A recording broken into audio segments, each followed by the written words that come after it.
Entering the atmosphere in T-minus 10, 9, 8, 7, 6, 5, 4, 3, 2, 1.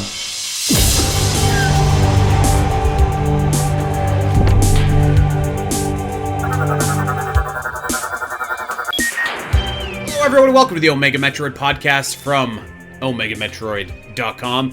My name is Andy Spiteri, and as always, I am joined by my friend and yours, Doominal Crossing. Doom, how are you today, my friend? What's going on? Very, very happy. Much needed weekend. Getting the relaxation juices going. Very big update. So I finally retransferred over my entire music library from my computer fiasco from like just almost a month now. It feels like it just happened yesterday. But oh yeah, I forgot about that. That was a huge milestone. Music library is all retransferred, so very, very happy to finally have that done. Still working through a few more settings, but the bulk of my the bulk of that reinstallation retransfer process is pretty much done at this point. So that's a huge weight off my shoulders. Got to do some OBS settings and a few other programs, but yeah, everything's going smooth sailing on my end. Gonna see one battle after another tonight. Very excited about that. That movie is getting all sorts of insanely good reviews. So I was like, very curious. I wanted to ask you, like, what is that movie? Because I've heard some good things about it, but I can't say that I've seen like a trailer, or if I have, I don't remember what it is. Wait, give me the gist of that. Like, not that I could see a movie for like the next 2 months, but tell me what it's all about. Yeah, so I don't know the full plot off the top of my head, but like it stars Leonardo DiCaprio and Benicio del Toro, and it's like something. Oh, like I say, I don't know. Yeah, and it's like their daughter is like on the run, and they're trying to like save the daughter. I think I don't know any of the plot of this movie, so I am going to find out that when I see that tonight. So I'm going in pretty blind, actually. Got it. Yeah, I did see a trailer for it, actually. Now that you mentioned it, it's a Leo DiCap movie. I've heard really good things about it. You know what? So I was telling Doom right before we started recording. I'm basically living in my living room now. My dog, as you all know, is recovering from surgery, so my wife and I are sleeping in our living room with him. We started watching The Penguin last night, dude. This show is freaking awesome. It is so killer. I'm like this close to like re-upping my HBO Max. There's so much stuff I have to catch up on, including Penguin. I really want to see season 2 of Peacemaker, which is apparently insanely good from what I hear. There's a bunch of other stuff. I want to finish Our Flag Means Death, Winning Time season 2. There's so much quality content. There's a content lot on HBO, man, that I want to watch. So about a month ago, we did over on Virtual Theater, the podcast about video game movies and the stories that shaped them. We did an episode about The Last of Us Season 2, which I will say I was very split on. And so I was just like, GUI had The Last of Us kind of for me, but the stream quality wasn't like that great. So I was like, you know what? I'm going to spend $20 and just get this for a month. And and in Canada, you have to get Crave, which is on top of Amazon, which then gives you HBO Max. So it's like $30 a month for this service. But I was like, okay, whatever. I'm going to do it and I'll cancel it after a month. But I think I'm going to keep it for the duration of Link's recovery, because there is a lot of stuff that I am interested in watching. And The Penguin was something that I had heard really good things about. But man, this show, man, was so killer. It was unbelievable. I'm actually going to go watch The Penguin pretty much as soon as we're done recording this. It was really great. Yeah, I've heard nothing but insanely good reviews from Penguin, and that's been one that's like I've been wanting to get around to. So maybe I'll finally bite the bullet and try that out like in a week or two. Yeah, highly recommended. I'll let you know how it goes. Well, we are back here today this week, and we are indeed going to be talking some Metroid, and we're going to be focusing on a lot of our talk is going to be centered around two extremes in terms of Metroid games. As we'll get to in a moment here. Before we do that, I do have a couple of things that I do want to plug, because of course I do.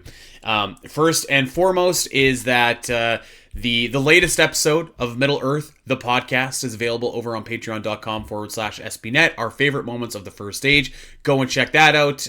That is for all the Ultra Tier subscribers over there. So we're going to get ready and record a whole batch of new Lord of the Rings focused episodes this week. So very, very exciting stuff coming down the pipe. So go and check that out.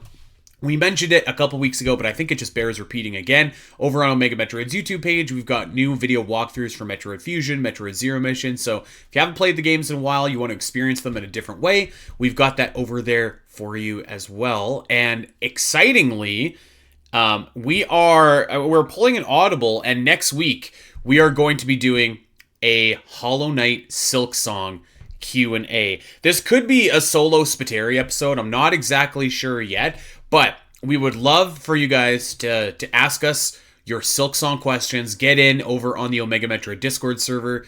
We have a post up on Blue Sky. You could comment on Spotify. Get those questions in, and we'd love to answer them. And I'm really curious because they could be questions about the game Silksong. They can be questions about, the differences between Hollow Knight and Silksong. They can be questions about how this game impacts future Metroidvanias, or maybe even Metroid 6, because I have some thoughts about that. I think that Metroid 6 is going to be held to a much higher standard now after Silksong. I feel like Silksong has kind of changed the game a little bit. So get your questions in there, and we're gonna have a good time. We're gonna go and answer them next week, and yeah, the more the merrier. So ask a question, it will get answered. I think this is the fastest we've done a second Q&A episode, not including our part 1 and part 2 Q&As, which that doesn't count, I feel like. Yeah, and to be fair as well, so this isn't like we'll do an official inspired by Metroid on Silksong when the time is right. I don't know, maybe it'll have to wait until 2026 at some point when Doom is kind of caught up on it. I will just say this, like, Metroid Prime 4 is going to have to be like a Breath of the Wild level game changer game to beat Silksong for my game of the year. This game is just incredible. It is just like, my goodness. So it's not going to be like a full-on review inspired by Metroid, but we will be talking about the game, and this is probably as best as we can do for now, since we have a lot of stuff coming in the next couple of weeks here. We're kind of in the the calm before the storm right now. Mm-hmm. So yeah, get your questions in. Okay, we are here today. I will say, oh yes, go ahead. Yeah, just one quick thing. I just want to say we are now officially less than 2 months away. 2 months away. Prime 4. Yeah, less than 2 months. This game, it's happening. Was announced in. You know what? I was going to say this game was announced when I was in my 20s, but I was 30 when this game was announced, and I just turned 38 like a couple days ago. It's been a long time. This game was announced literally right before I started college. That's crazy. Some interesting parallels between Silksong and Metroid Prime 4. So there you go. But yes, today we are going to be doing some ranking because, hey, everybody likes a good ranking. And we're going to be doing something a little bit different here. We're going to be ranking kind of an odd category. We're going to be ranking the best 2D enemies that have been transitioned into 3D enemies. So this is regular enemies, this is bosses, although everything that basically wasn't a 2D game that has appeared in a 3D game is on the table. And I think I had this qualifier on my list, Doom, and I didn't know if you had it on yours. I put in, like, the enemy had to be like an actual enemy in the game. So, for example, Mother Brain in the opening cutscene of Other M looks awesome, looks incredible, but I did not include that on my list because I was like, well, Mother Brain isn't in like the actual game itself, so I feel like that would be a little bit dicey. Yep, I did the same exact thing. Agree. Yeah. So other than that, every enemy is on the table, and so what we're going to do, because there's only a finite amount of these enemies, we were originally going to do like a top 10 list, but instead, we're going to up the ante, we're going to get our negotiating hats on, and we are going to definitively rank these enemies here. So I actually don't know how many we'll come up with, because Doom and I were talking, and we were just like, well, I think we'll have a lot of the same, enemies on our list, and so like maybe I have 2 or 3 that he doesn't, maybe he has 2 or 3 that I don't. So this could just be like a straight up top 10 definitive ranking. We could have 15. Maybe there's a world where I have 10 and Doom has 10 and there's no crossover at all. We just got 20. That would be pretty miraculous, but... So actually, if you look in the podcast channel, so I posted what I think, keyword think, is every single 2D enemy that has made a 3D appearance. If you check that latest post there, it's possible that I missed one, but I thoroughly looked, and by thoroughly looked, I mean within about 15 minutes before we started recording, and yeah, I think. Either way, I think it's pretty all encompassing. There's one that I think I have that you don't, but that's okay. Actually, you know what? There might be two that I have that you don't, but we'll get to that. Feel free to add it. Yeah. Yeah. Okay. Well, how about this? Maybe what we should do is we'll count it down 10 to 1, and you know how the definitive ranking goes. So I'll drop an enemy. And then that will be the de facto number 1. Doom will drop an enemy, and we're going to debate and see if it's going to be at number 1 or number 2. I'll drop an enemy, and then it's going to be either 1, 2, or 3, etc., until we get to, well, through all of our lists, because who knows how many we have, and that's going to be part of the fun and part of the journey. So, Doom, without further ado, are you ready? Excited. I really like these like weird niche kind of episode topics. Like I pitched the menu ranking earlier this year, and I kind of just assumed that it was gonna get sideswiped. Like, that's a dumb idea, but you were like, no, that's awesome, let's do it. I like a good menu. What can I say? Yeah, I have to say, actually, I love these very niche topics, and But before you go, there's another one that I want to do after Metroid Prime 4 comes out. What is it? I'll pitch that. I'll pitch that to you later. I don't want to spoil it. Oh, okay, audience, it's a secret. But, I think it's a really good one, though. I think you'll dig it. Okay, I got to get this out of my system right now, because if Metroid Prime 4 does this, I'm gonna scream. Okay, but the worst trend in new Nintendo games is you press start and there's no menu and the game just starts. This happened in Tears of the Kingdom. It happened in Donkey Kong Bonanza. I hate it. I want a cool start menu. I want like that menu. I want like the music. Metroid Prime 4 has to have this. Like, there's such a great legacy of title screens for the Metroid Prime series. Like, you have to do this, Nintendo. If you just start the game and it's just like this boring blank menu, I'm going to be so sad. So that I had to get that. I think we're getting a killer title screen. We have to. We have to, right? I think we are. All right. Well, I think we are. Dread got a title screen as well. I don't think it was the best title screen ever, but I think Prime 4 is getting a good title screen. That's true. Dread was a fine title screen, but I will say this trend has started after Dread. I feel like I've noticed it in a couple Nintendo games, so I hope that is not a trend that continues, because I don't like it. I know some people really do, but what can I say? I'm an old man yelling at clouds. I think some games do it well. I don't really think any of the Nintendo games have done it well. I'll just say that. Well, let us start ranking our top 10 enemies that were in 2D and have been transitioned into 3D. And I'm going to start, if I may.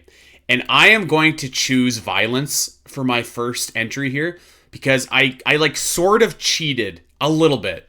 And if this is way off base to you, you can tell me and I will redo this. But I have 2 versions of the same enemy on my list, and I think that one version is significantly better than the other version of this enemy on my list.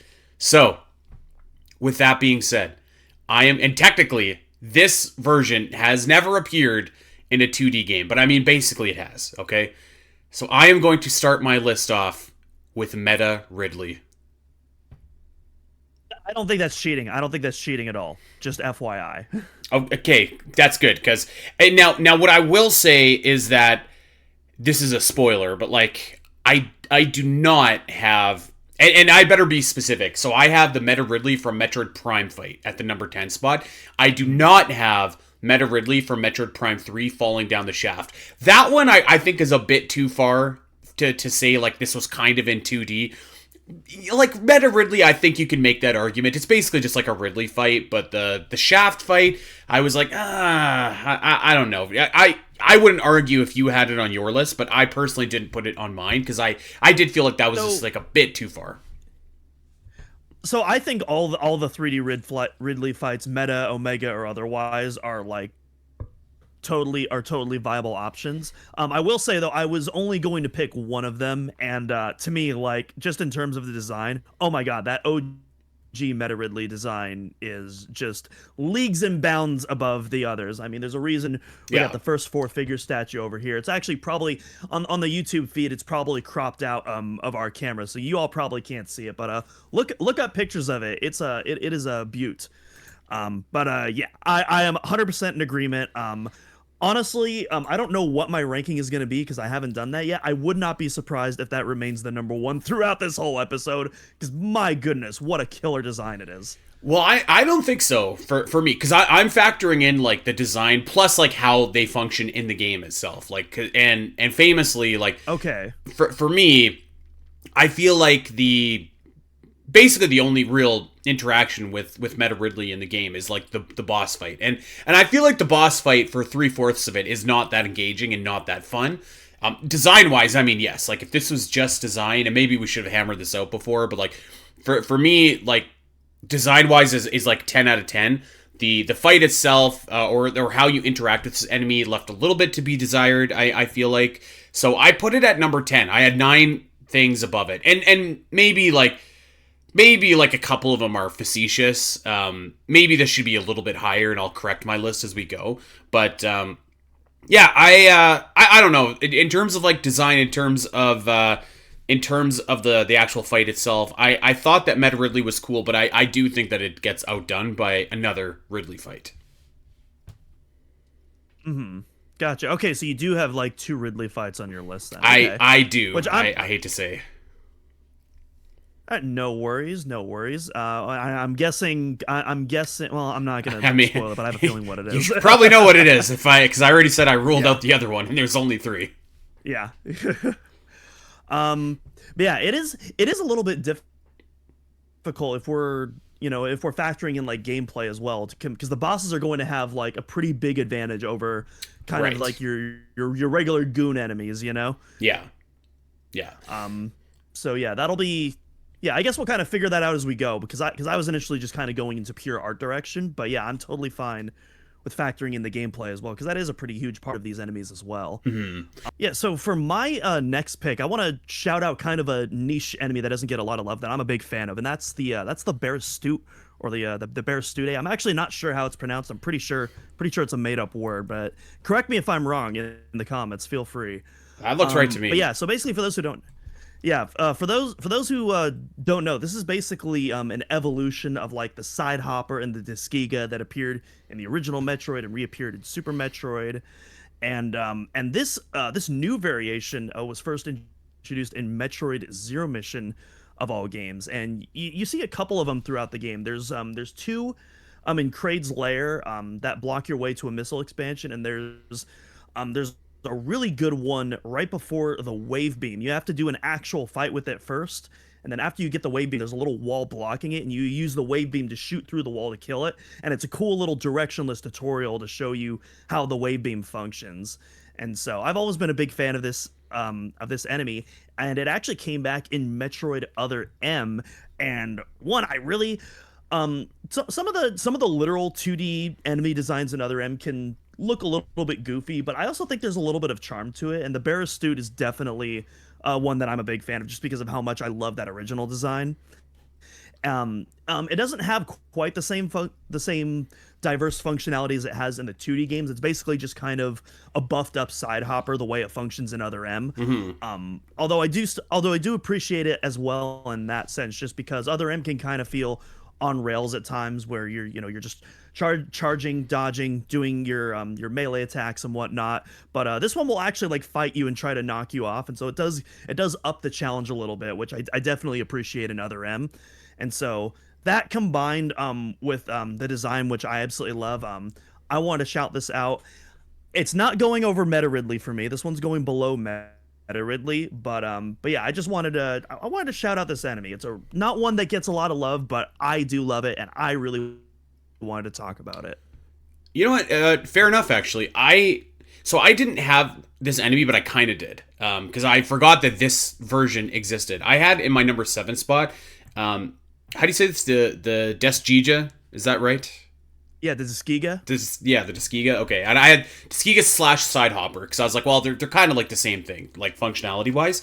I might even say like the Barasuit is like kind of the same category as those. Like, I wonder, like, can we just combine all of them together?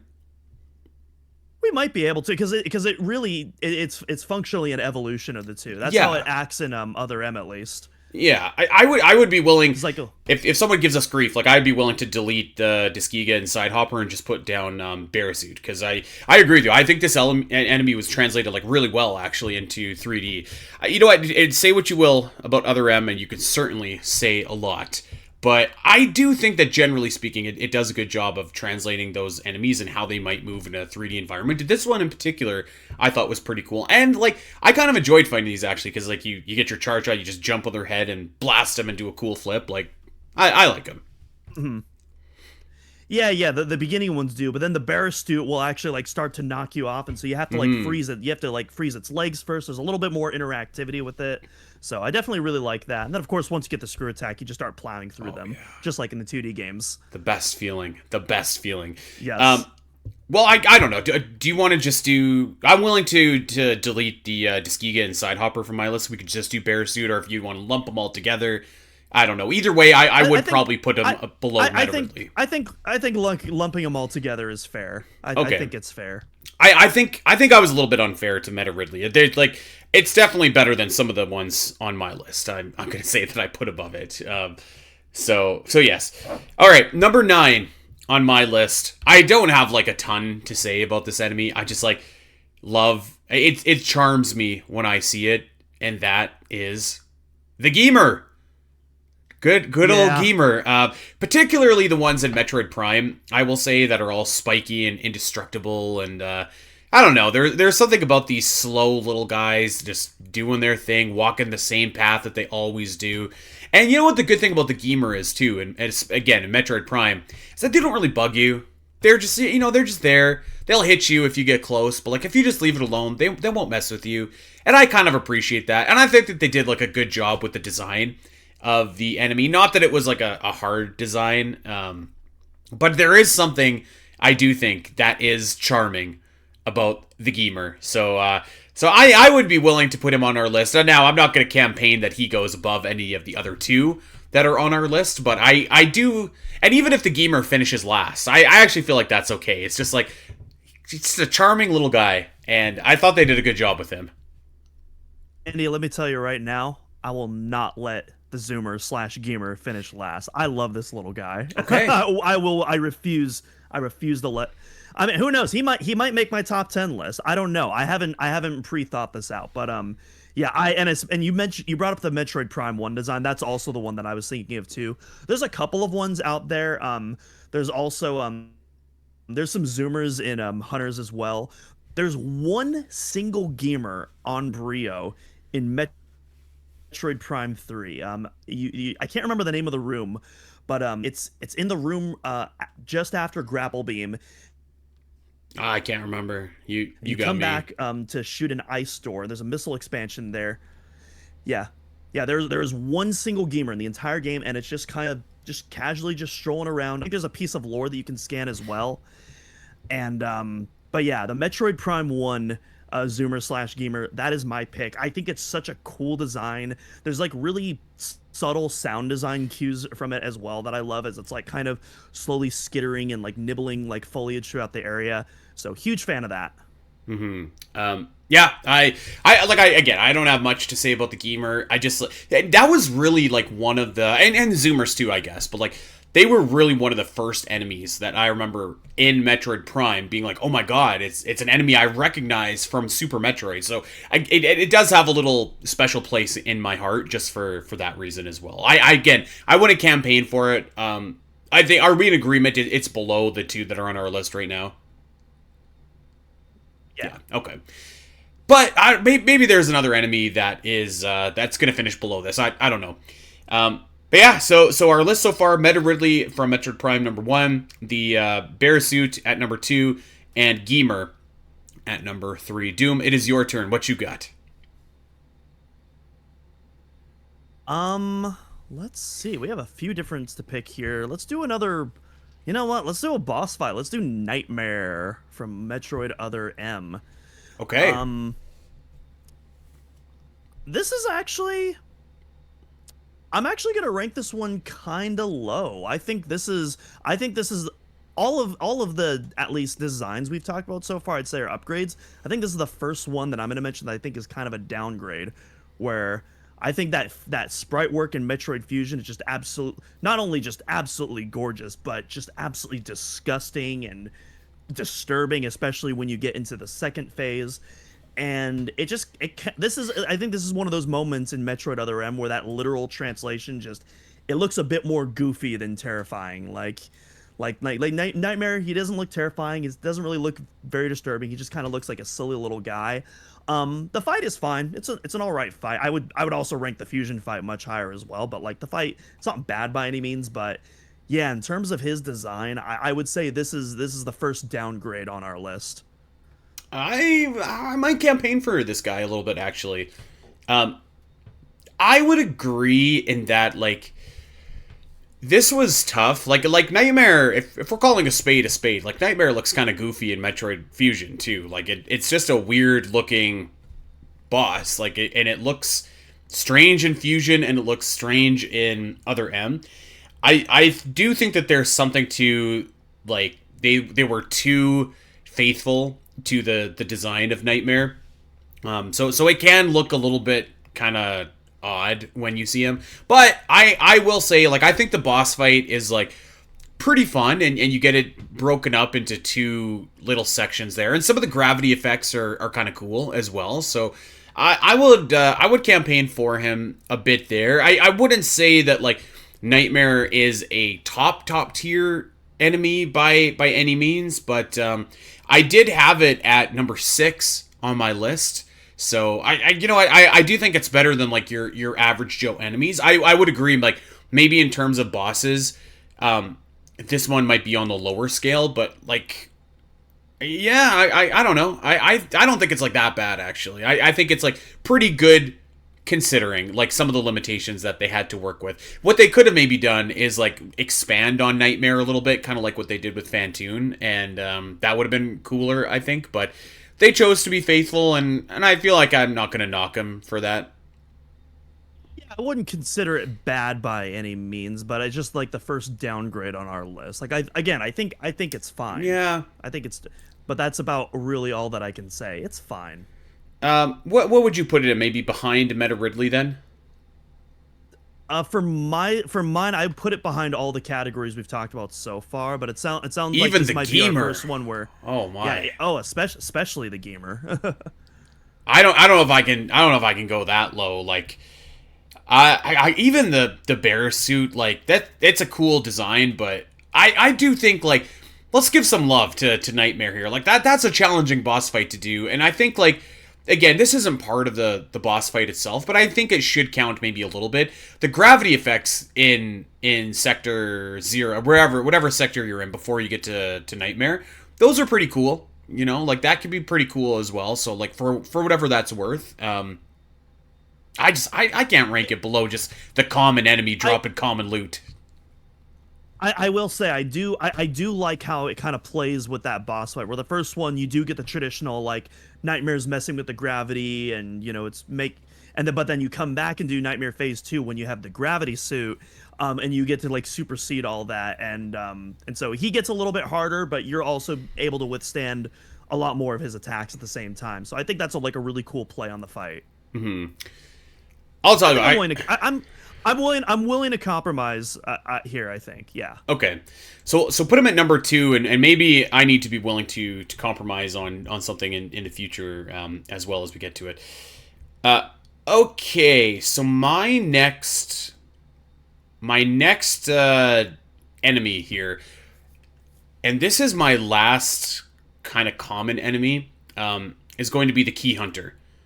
Again, I think Metroid Other M did a very good job of introducing this enemy to a 3D space. I can't say that, like, the like the mechanics of the key hunters themselves are that that cool, but like the fact that there's so many, they swarm you, they're difficult to kind of get to, or to destroy until you get the screw attack. I think that counts for something. And I think that they did like a really cool boss battle, like with the King Key Hunter, which I'm not counting, but the Key Hunters were definitely part of that build up, and I think that worked like pretty well for that as like kind of like an earlier intro boss. So I think the Key Hunters deserve a little bit of love. I'm not gonna say that they are like top of the list by any means, but they should be somewhere, I think.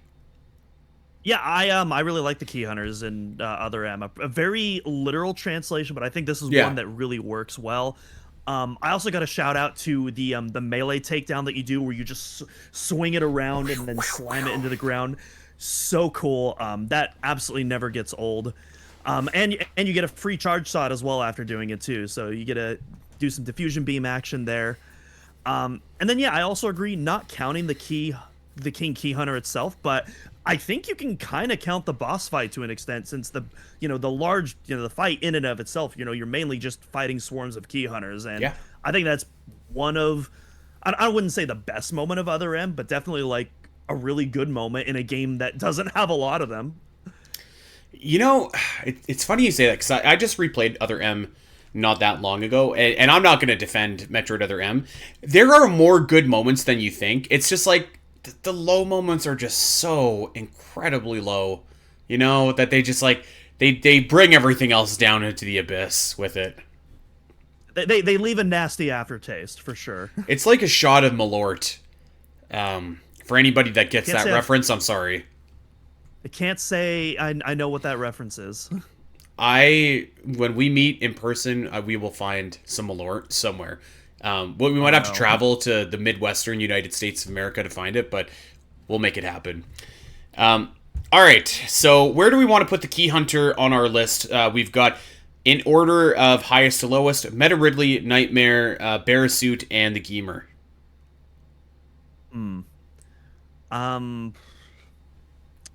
So unfortunately, I have to put this above Geemer, as much as I don't want to. The Key Hunters is just a really cool translation. That's kind of what I was thinking.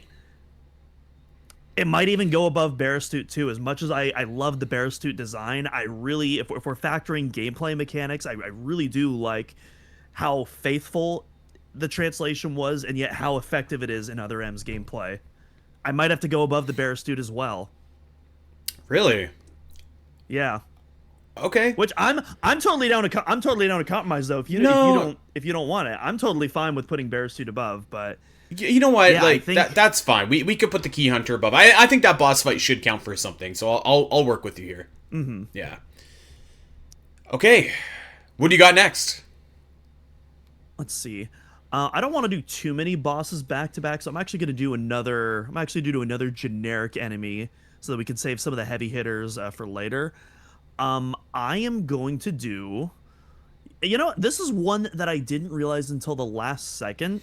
This might actually be last place on the list, but I wanted to shout out anyways because I just think it's cool.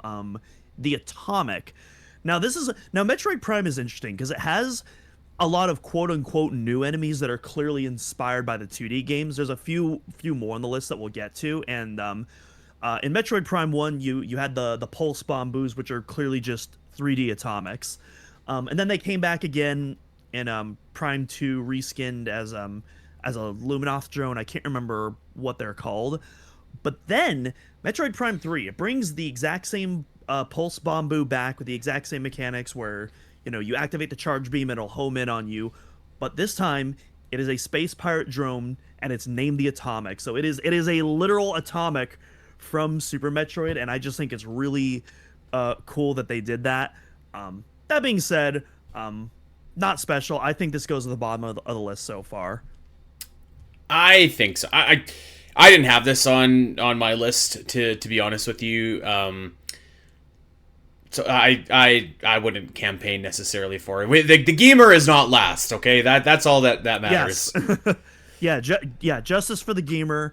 And again, much like the Geemer in Prime 3, I believe there's only a single room where the Atomic appears in, which is where you activate the the map station at the downed Federation ship on Brio. I think that I could be wrong. I think that's the only room that it appears in. Okay, so the Atomic is now in 6th place. So from highest ranked to lowest ranked, just a quick recap: Meta Ridley, Nightmare, Keyhunter, Barasuit, Geemer, and Atomic. And by the way, when we're saying Barasuit, that also includes the Tuskegee and the Sidehopper as well. Yes. So I did make like a top 10 list, and so for me, like I'm into territory now. Like I'm in boss territory. Like I'm ready to start throwing some more heavy hitters into the mix here, and I am going to say, and I'm going to campaign for this as the number 1 overall pick for now. I think that the next boss that I would like to talk about is Omega Ridley from Metroid Prime 3. I think, first of all, the design is awesome. It's kind of like almost the Metroid Fusion design a little bit. Like he's kind of bulky, like very, very dinosaur-esque like, but it still has all of the cool, like, Space Dragon design from the Meta Ridley fight. I think that like the fight itself is like kind of like difficult, which is kind of nice, and more importantly, the arena that you fight in is much more contained. So like, yes, there are some times where Omega Ridley is flying around, but it's certainly not as like egregious as the Meta Ridley fight. And I just think like Omega Ridley looks like awesome as well, so I feel like that should count for something. I think Omega Ridley's got like a couple sets of eyes. Either that or this screenshot I'm looking at is just like really gnarly, but it looks really cool. I think he only has one set, yeah. Like on OmegaMetroid.com, he almost looks like a xenomorph because he's got like two. I swear this looks like 2 things of eyes. Anyways, he looks awesome. I think the fight is really fun. The music rocks. I would put this at number 1 for what we have right now, but I am willing to negotiate. I think that's fair. If we are counting this as a separate fight, as a separate ranking than Meta Ridley Prime 1, I think that's fair to put it at number 1 because I pretty much agree with everything you said there. I think in terms of presentation, I give it to Prime 1 Ridley, the design, the artifact temple, the music, but when it comes to the actual fight, like Omega Ridley, in my opinion, clears hands down, like as an actual boss fight. So yeah, I'm totally fine with putting him at number 1. Absolutely. Okay. And yeah, I never made those fusion connections before, but yeah, now that you mention it, yeah, he does. He also has that very subtle blue hue to his Omega design, which I'm sure is more of a coincidence. I think the blue hue is just because he's Phazon. been enhanced by Phazon. Yeah. But yeah, that connection's definitely still there. Yeah, really cool fight. I do think he looks absolutely goofy when you stun him and he's just doing his little and you have to shoot his weak points. That looks a little goofy, but whatever. I also love using the grapple lasso, so any opportunity I get to use the grapple lasso is a huge win for me. And a really diverse set of attacks. He has a lot of air attacks, he has ground attacks, and unlike Prime 1 where you kind of get one or the other, he really switches it up a lot in Prime 3. And so yeah, it's a really fun fight that feels earned. Yeah, I think so. One of the probably the best 3D Ridley, like traditional Ridley fight that we have right now, with the shaft fight aside. So yeah, I think that it would go number 1. I can't say I think it'll stay number 1, but I think that it's really strong. I would even actually say I prefer the music of the Omega Ridley fight to the Meta Ridley fight as well. I don't know if that's blasphemous or not. I don't know if it's blasphemous. I definitely don't agree with that. But I mean, I like the Omega Ridley music also. I have nothing bad to say about it. So. All right. Well, so Omega Ridley is the new king of our list so far. What is next, Doom? What is next? So I'm not gonna do another boss fight, but I think I'm gonna do another heavy hitter. Let's talk about the Space Pirates / Zabezians. And there's a lot of choices here. So obviously, you got the Zabezians and Other M. I'm just gonna say right now, they're not making the cut. It's cool. No, these are the Prime Trilogy ones. Yeah. The Prime, yeah. And again, there's a lot of choices to choose from the Prime Trilogy, and technically Federation Force as well, but we're not doing those either. Yeah, all 3 of the designs of the primary designs in the Prime Trilogy are really cool. I'm a big fan. The Echo's designs, they're technically not listed as Zebesians, but they almost kind of look like a primified Zebesian with like the claws and like, the little guttural snouts and all that. Like, it's a really, really cool take on that. I don't know how intentional that was. I feel like this one. So I feel like not only are we going to negotiate where this goes, but I almost feel like we have to negotiate which design we're going to choose almost, because there is so many to pick from. But unlike Omega Ridley, I don't think we can like do every single unique design. I think we have to settle on one. I think we have to settle on one to go with.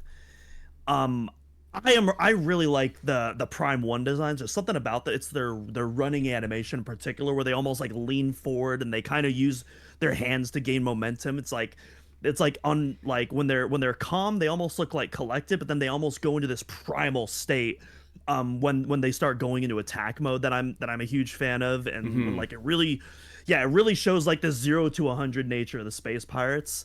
And so the Prime 1 design has always been my favorite, especially in remastered with like some of the extra details. Like I love the extra detail where their little circular shoulder things are like actually like cybernetically like embedded into their skin. Like it looks so disgusting but so cool, because that's like exactly the kind of like stuff that the pirates would do to themselves. So I think that's a really cool detail as well. I'm totally willing to compromise though, because I also love the other two designs as well, and the Prime 3 design is especially like has so many little subtle animations, like with its mouth when it's like, even when it's in like just a static position and it's not attacking, it's so like there's really like such a close attention to detail with the animation in Prime 3 that I'm a huge fan of as well. So a lot to unpack here, and I think maybe we should just put a few parameters in place.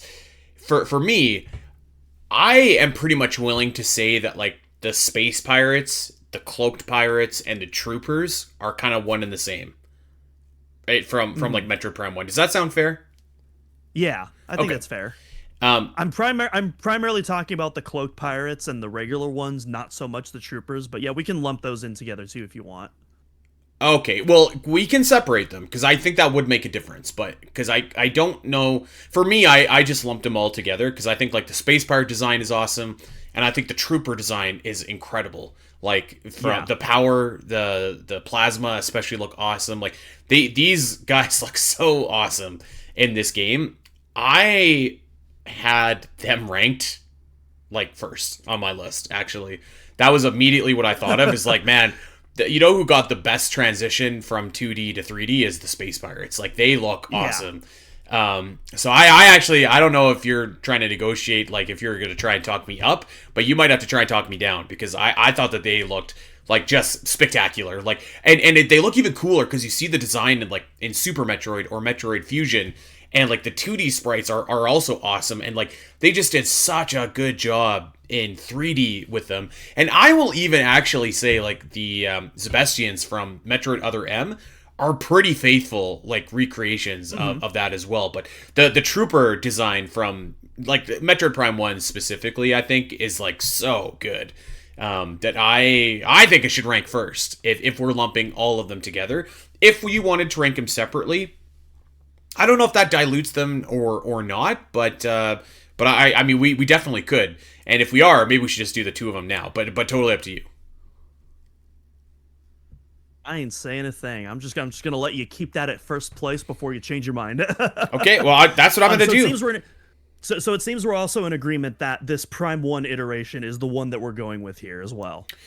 Definitely, yeah. These guys just look so good. Originally, I put the Metroid Prime Trilogy when I was making the list, but I'm just going to change that to say like Metroid Prime 1 specifically.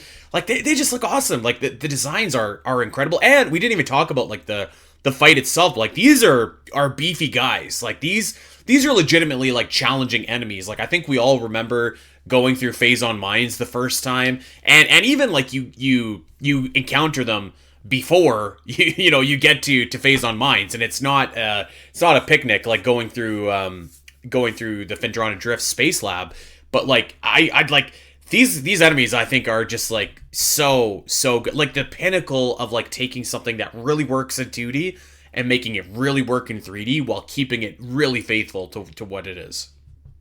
Yep, 100%. Okay, well, we've had a couple lead changes here, so we better recap. So starting from number 1 and going down, because I just looking at this, I don't know how many there are. But so number 1, the Space Pirates / Troopers from Metroid Prime 1. 2, Omega Ridley. 3, Meta Ridley. 4, Nightmare. 5, Keyhunter. 6, Tuskegee / Sidehopper / Barasuit. 7, the Geemer. And 8, I fear that this is destined for last place, is the Atomic. Yeah. Poor Atomic. But we digress. Okay. I got some more heavy hitters here, man. I'm ready to go. Let's talk about the Queen Metroid. Ooh, this is a good one. I had this ranked number 5 on my list, but I'm second guessing that because there is so much about this that like absolutely rocks. I mean, I think like the design of the Queen Metroid is incredible. In other like it is exactly what you would picture like a 3D Queen Metroid to be. Like it looks amazing. Really cool ending sequence as well. I will knock points because like they don't tell you how to power bomb, but do we hold that against the Queen Metroid? I don't know. A lot of the fight is fighting regular Metroids, so like the fight could be a little bit more engaging, but I mean like this looks like really, really great. Yeah, I can't say it's the best Queen Metroid fight that we've ever had, but like they really nailed the look, if anything else. So I think it's a fine fight and a really great look. The arena, I don't know if that matters at all, but the arena is a little bit generic, but you know, whatever. Cool build up to the fight, but I thought they did a good job with this. I'd be curious for your thoughts. I think this is the best boss fight in Metroid Other M. Really? No, I take that back. No, Phantoon's the best boss fight. This is the second best boss fight in Metroid Other M. I agree. I think I'm comfortable with saying that, which is funny because they both share the same boss themes. Now that I'm thinking about it, like you were saying, the design incredible. This might be the single best Other M translation design from a 2D game. Like Queen Metroid just looks absolutely phenomenal here. 10 out of 10. No notes. Yeah, so, and it's not really a part of the actual fight itself. And we'll talk about this later when we, spoiler alert, talk about the Metroids, but I do think it's really cool how it, like, spawns the Metroids off its back. It looks really gelatinous and disgusting. So I think that's a really cool mechanic. And, overall, I'm just like, I really enjoy the fight. Like you said, I don't know if it's the best Queen Metroid fight we've ever had. I'd still probably give that to AM2R. Or I think it's still a really solid. Yeah, absolutely. I still think it's a really solid fight all around, and especially like I feel like, you know, its design especially like it gets such huge points from the designs. I do also really like the ending sequence, how you use the grapple beam to get into its mouth. It's a little short little thing, but I do like that you also utilize the grapple beam there. Yeah. I would say, looking at our list, would you place this above the Ridley fights or below? Because I think that's kind of the where this should probably slot. And I might be partial to say above, actually. Yeah, I think so. I think if we're talking about the fight itself, I'm putting Omega Ridley as a fight above that. If we're talking about cool design translations, I gotta give it to the Queen Metroid. I think so. I think the fight is fine. Like, and when you have the design as well, like that just like puts it over the top, I think, to me. So that's what I'm thinking.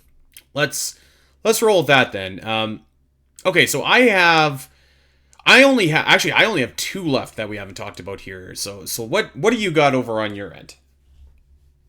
Yeah, so I've been crossing everything off so that I can keep track of everything. So I have one major enemy left, and then I also have the Rio, the Nova, the Magdalite, Namihe / Fune, Skullterra, and the Bowl / Puffer. I mean, I'll tell you what, I don't think we have to rank all the jobbers here. Like, we could just do, like, the heavies that we want to. My thought, anyways. Like, those ones, they're all fine, but, like, I'm ready to, like, let's bring it home here with our big ones. Yeah. So, spoiler alert for those who don't know, we've been having a lot of technical difficulties this episode, oh boy. So I am totally fine with the things we go through in the Omega Metroid podcast, folks. In case you haven't noticed the hard cuts that we've been doing. Yes. I bet you we have the same 2 left then, because I have 1 enemy and I have 1 boss. And but it's your turn. So whoever you want, let's throw them into the fire and see where they rank. So I actually don't know what the other boss is. This might be one that I forgot because obviously the last enemy I think we should save for last. Okay. Well, pick one of the jobbers then, and I'll throw the boss. Unless you just want to give me a turn now.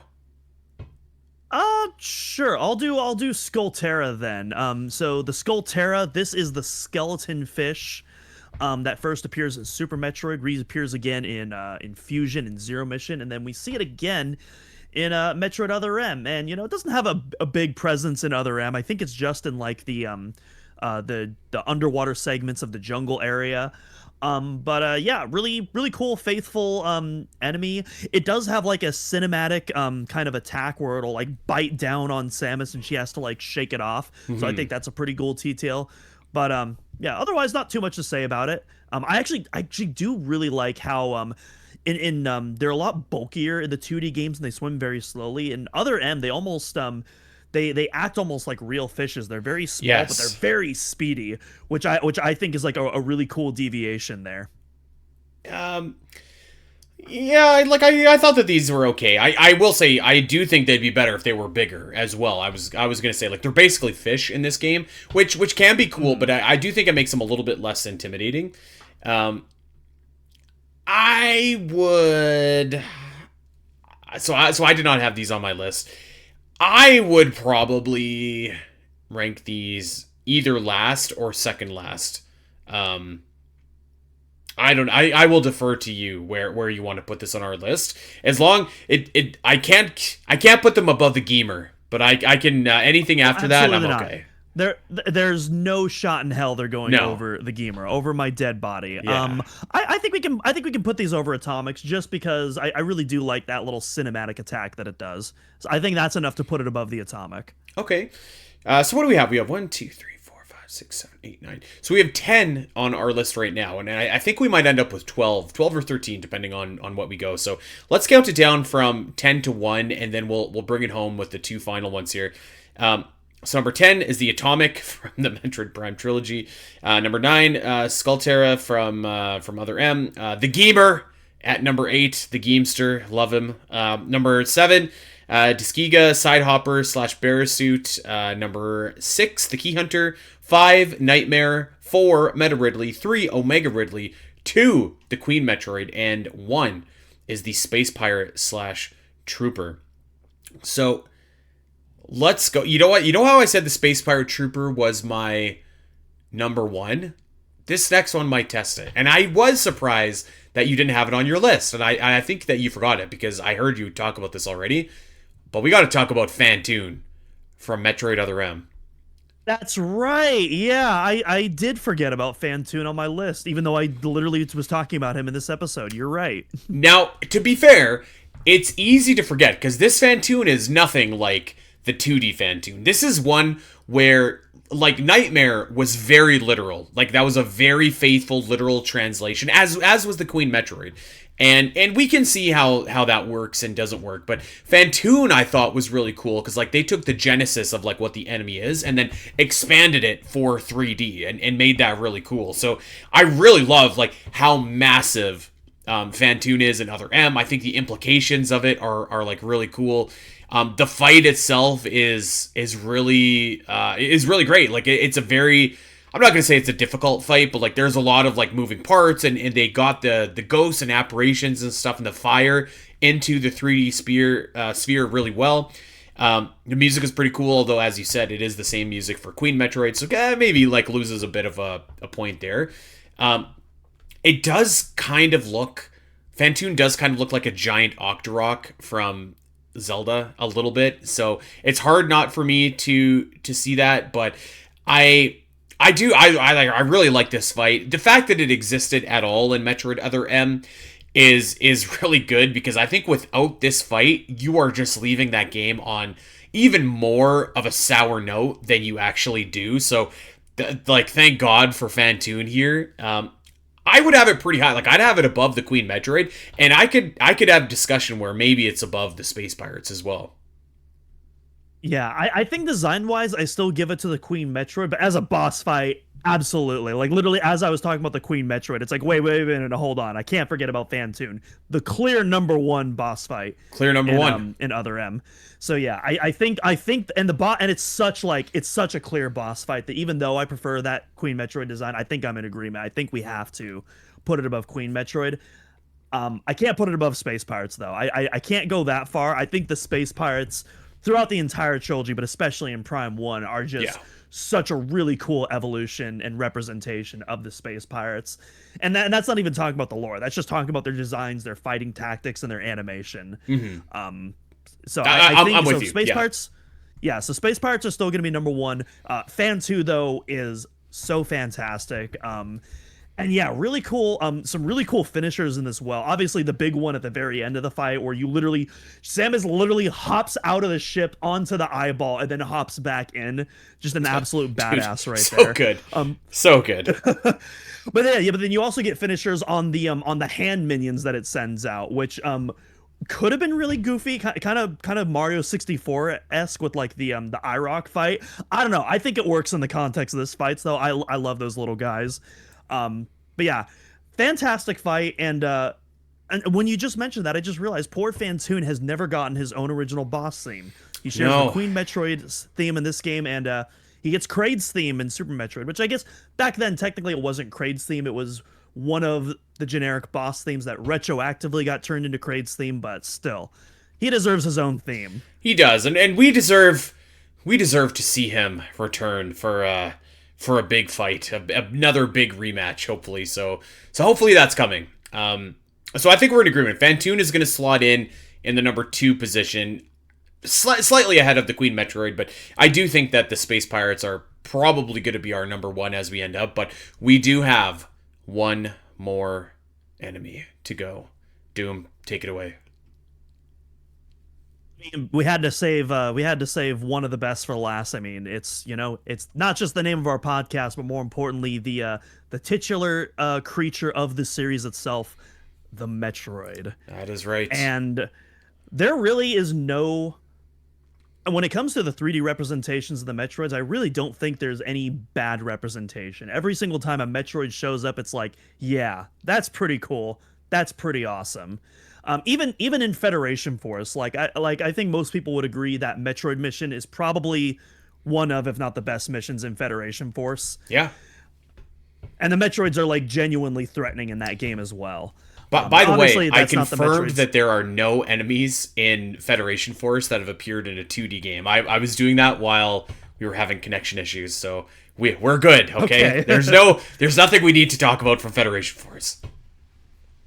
Yeah, aside from the Space Pirates and Metroids, obviously. Well, yes. But yeah, there's a few different routes. So I was talking a bit about the Metroids during the Queen Metroid fight, and these are like some of the most threatening 3D Metroids. Yeah. Like, they are they gang up on you, they swarm. It really does evoke, like, weirdly enough, despite how like cinematic and orchestral like the boss music is, like it really does evoke like almost the original NES Metroids, with how they'll just pop out of nowhere and swarm you and gang up on you, and like they can be very challenging. Yeah. And I really like the detail in this game, because usually when you freeze an enemy in a Metroid game, it'll be static in place, even if it's in midair. I really like the detail in Other M, how when you freeze a Metroid, it'll crash and fall to the ground. Gravity will take hold after it's frozen, which I actually think is a really cool detail there. That being said, obviously, I feel like we have to go with the Metroid Prime Metroids. And again, there's so many different choices, because even Metroid Prime Metroids, there's so many. Obviously, you have your basic Metroid in Prime. I don't think we're going to go with like, the Phazon Metroids or anything like that, but there's so many different there's close enough evolutions, I think, like the Dark Talon Metroids. I think, again, like Hunter Metroids and that are like a step too far for me, but like Fission and Talon and Phazon, like those definitely seem like I agree 100%. Yeah. Yeah, and then like the Dark Talon Metroids, again, functionally the same. You even like fight them the same. You freeze them with a dark beam, shoot them with a missile. Really killer design though. I Oh love the look. yeah. Again, like I love a good disgusting creature design in Metroid, and boy do those Dark Talon Metroids look disgusting. And they also grow like a bunch of different fangs as well, rather than its typical four that it usually has, and they're just sprouting all over the place. It looks like, yeah, it really does just look like this Geiger-esque nightmare creation.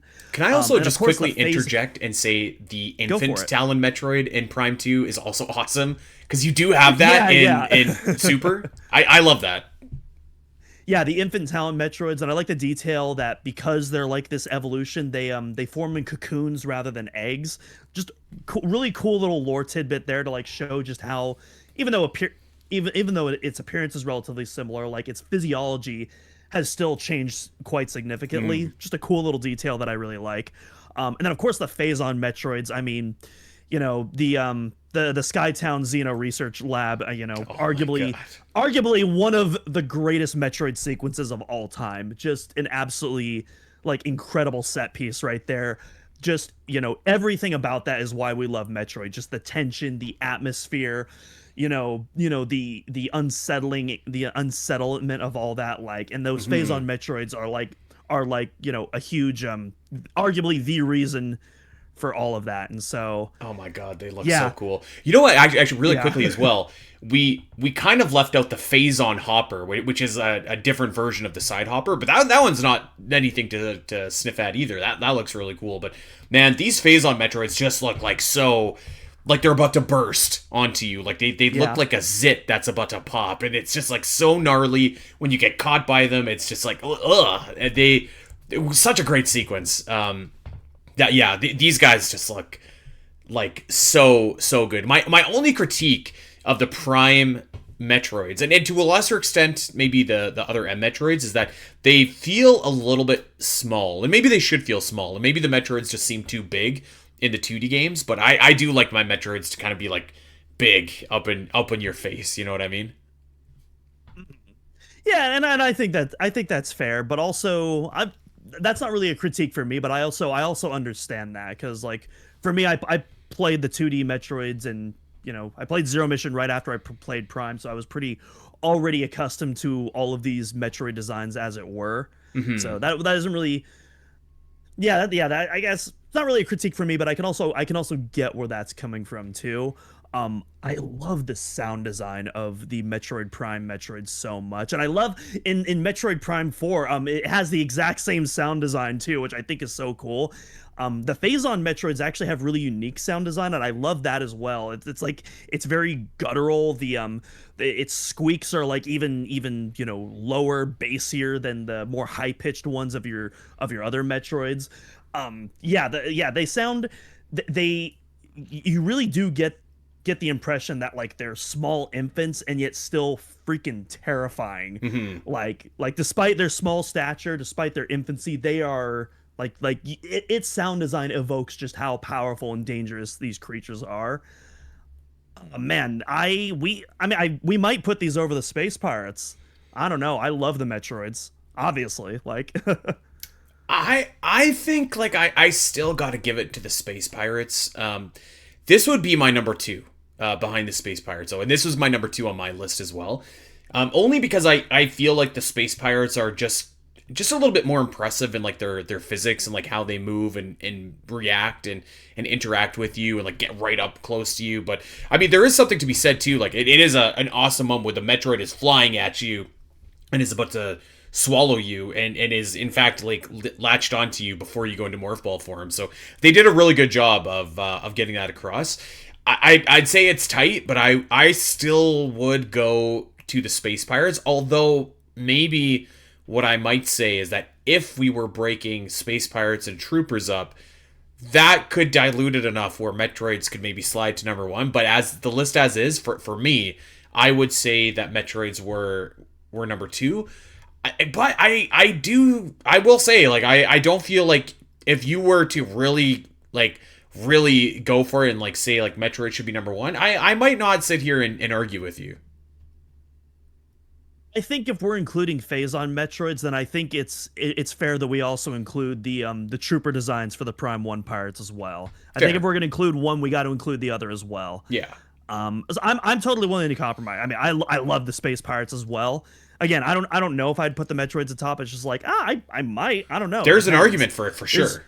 Yeah, yeah. And then there's also just a lot of, I wouldn't really call it sequences, but just really cool details of the Metroid. You mentioned, like, you know, how it latches onto you. I love they could have had it to where when it latches onto you, you don't see it. I love specifically how it attaches the front of your visor and blocks your vision, and you see like all of its disgusting insides and innards and all that.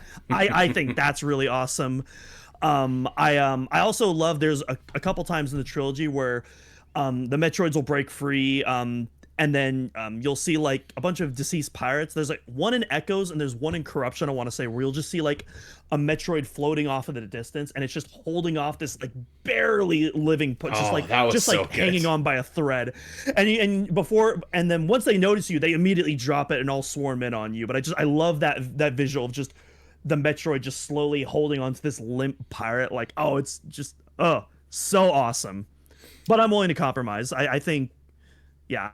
I think number 2 is a fair spot for the Metroids. I think so. Yeah, I think so. And that pretty much brings the list to a wrap here. So we've got 12 all in all, and we'll go from last to first. So in last place, sorry, Atomic. And you know what? Shout out to the Atomics. I think it's a fine enemy in Super Metroid. I love them, but you are in last place here. And then we go to the Skullterra from Metroid Other M. The Geemer does indeed make the top 10 on our list for Metroid Prime. Tuskegee / Sidehopper / Barasuit / Phazon Hopper, whatever you want to call them. All of them are combined here on the list. The Keyhunter is next, followed by Nightmare, followed by Meta Ridley, and then Omega Ridley. Number 4 is the Queen Metroid. Number 3, Phantoon. Number 2, the Metroids from the entire Metroid Prime trilogy. And even Other M in there, I think, as well. And then at the number 1 spot, the Space Pirate / Trooper, specifically from Metroid Prime 1. This actually ended up pretty close to my list as well. Like, I had Space Pirates, Metroids, Phantoon, and an Omega Ridley 1, 2, 3, and 4 on my list. So it was pretty close to what I had. So I like it. I like it a lot. Yeah, I think we came up with a solid list. Before we head out, I do want to give one more shout out to one of the 7 enemies that we didn't talk about, and that's the Scree / Shriekbat, which technically, this is another one of those Metroid Prime enemies where technically it's not the exact same, but like the Shriekbat, it's meant to be the 3D Scree, basically. Yeah. And they're very simple enemies. They're not hard by any means, but again, I think it's a really cool implementation of the Scree in 3D, and a really killer design. I think these things look awesome. I can't put it above the Zoomer or the Geemer, though. Absolutely not. Yeah, and you know what? Like, Other M, again, say what you will about it, it has a lot of really great 2D enemies in that game that, like, design-wise are very faithful, and even function-wise, like, there's a lot we left off. Like, we didn't talk about Rios, we didn't talk about the Screes, we didn't talk about like a couple of different enemies. So one of the not perks, but like one of the good things that Other M did, we did not talk about Ridley Other M, and I think we were better off for good for reason. It. Yes. All right, dude. I think Atomic wouldn't be in last place if we did. Let's just say that. You know, it probably would not, I have to say, which really tells you, because like the fight itself is like okay, but it's got some stank on it, that's for sure. Anything else before we get out of here and before you go see your movie, Doom? Yeah, sure thing. One other one we didn't talk about as well is Namihei and Fune. I also don't think this is one that makes the top 10 list, but I thought it was really interesting because this was what was originally like a standard Super Metroid enemy that actually got turned into a boss fight in Other M. Not a bad boss fight, definitely not super memorable either, though, so I don't think it quite has enough going for it to make our top 10 list here. But I just thought that was really interesting, how they changed that up. these ones are actually like a quite a step down for me. I always call them Xenos in like 2D Metroid, because they look like the Xenomorphs to me. So I can never remember what their actual name is. But I don't know. I thought that I like the idea of the boss fight, but I wasn't in love with the change. That it was like the Fantoon change, but I didn't like it. Whereas the Fantoon I did. Yeah. So. But I do appreciate what they did. think. Yeah. Okay. Well, there it is. Next week, Silk Song Q&A. Get your questions in. Get them in on Discord. Get them in on Spotify. Get them in on Blue Sky. Let us know what you want to talk about with Hollow Knight Silk Song, and where we're going to do that. Thank you for sticking through this episode with us today. It was a tough one to get through, but Doom, we made it. We did it. They have no idea. They have absolutely no idea. No, this, you know what? As we say in this podcast business, fix it in post. Okay, fix it in post. We are going to get out of here. Thank you so much, everybody, for tuning in and listening with us. Just a quick reminder, you could definitely find us over wherever you get your podcast. Go like and subscribe and rate and recommend, review, all that stuff. OmegaMetroid.com has everything that you need if you are a Metroid fan. If you want to look at all the creatures we've been talking about, you can find all the Metroid Prime creatures over on the website. You can find guides, walkthroughs, maps, news, thought pieces, anything else that you can shake a stick at there. Our YouTube page is where you can see these podcasts in video form if you would like to check that out. And if you really want to level up your Omega Metroid experience, we do have a Patreon, patreon.com/SPNet. Go and check that out. $4 gets you in the door. There's a ton of bonus shows available for you over there as well. Give us a follow over on Blue Sky. I am at Spiteri316. Doom is at Doom_Cross, and we are at Omega Metroid. And that, my friends, is going to do it for us. So, until next week, everybody, take care.